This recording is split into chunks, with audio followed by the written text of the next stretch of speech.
JJ alis dyan. Ayan. Ito, ang bayad ko ng open 1,500.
Mga mangingisda po dito. Dito po ang area din dito. Ito po yung po mga pang-turismo po natin going to Cagbalite.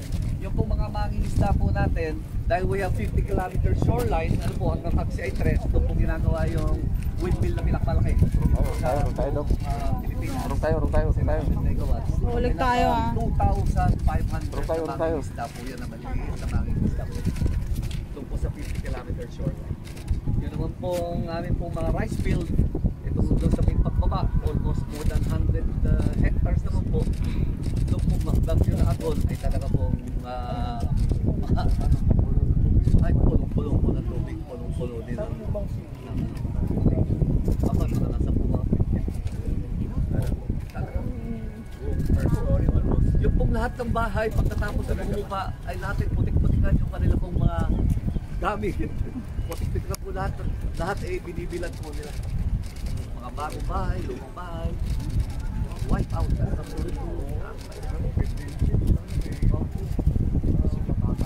yung dinaanan po niya pa din ay mahabang tanaw sa may San Isidro, going to Baaw hanggang sa Labongay sa Malaybalay.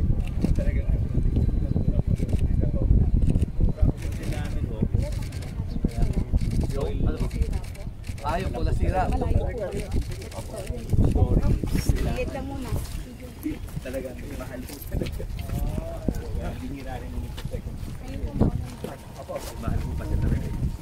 Foundation.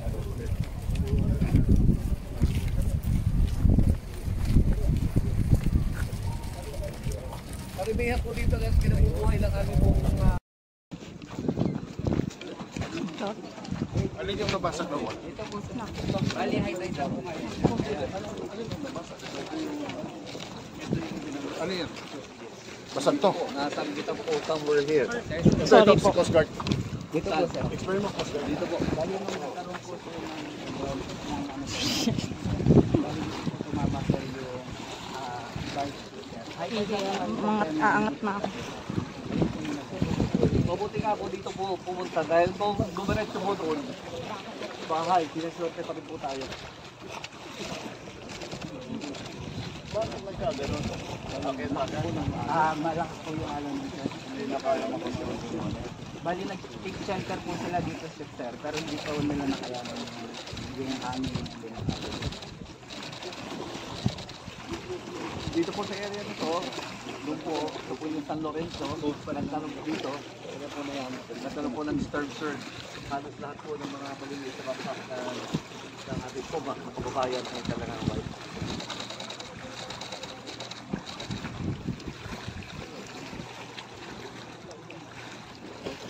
Okay, we're gonna proceed. Naman po, hanggang ngayon po ay under, ano po tayo? Under state of calamity po. So, we're still utilizing Nasa ano po ng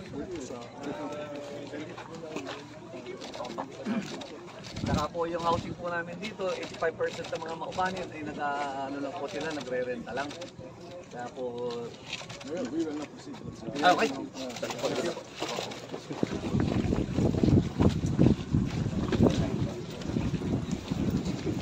Sakit din sa tubig.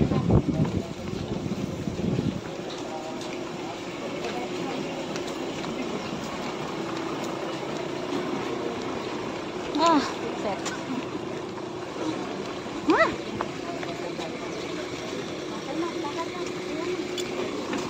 Ayoko na. Climate change, this is it. Yung 6 na buwan na wala tayong kahit isang ano ng tubig, yun yung climate change. Ang sinunod naman, pumihit nga ang panahon. Ngayon, ito naman, this is climate change. We have to do different things. We cannot keep doing the same things that we did before, even if they were effective. One of the conclusions that we came to, sufficient the flood control in Valenzuela, in Nabotas, in Malabon, sufficient ito for what? 14, 15 years. But now, unang-una, nagsabay-sabay kasi. In NCR, what happened was it was a perfect storm. Nagsabay ang high tide, nagsabay ang habagat, nagsabay ang bagyo. So, kahit na meron tayong pumping station, saan mo ipapump? High tide. Babalik at babalik din yun. So, you have to wait until mag-low tide bago mo bombahin yung tubig palabas. So, that's why hanggang ngayon, meron pa mga areas na, but like many of these areas are actually below sea level. And noon, tama na yung mga dike natin, tama na yung mga slope protection natin, tama na. Ngayon, hindi na tama na dahil sa climate change. That is why, kaya paulit-ulit kong pinag-uusapan yung loss and damage fund, kaya paulit-ulit kong pinag-uusapan yung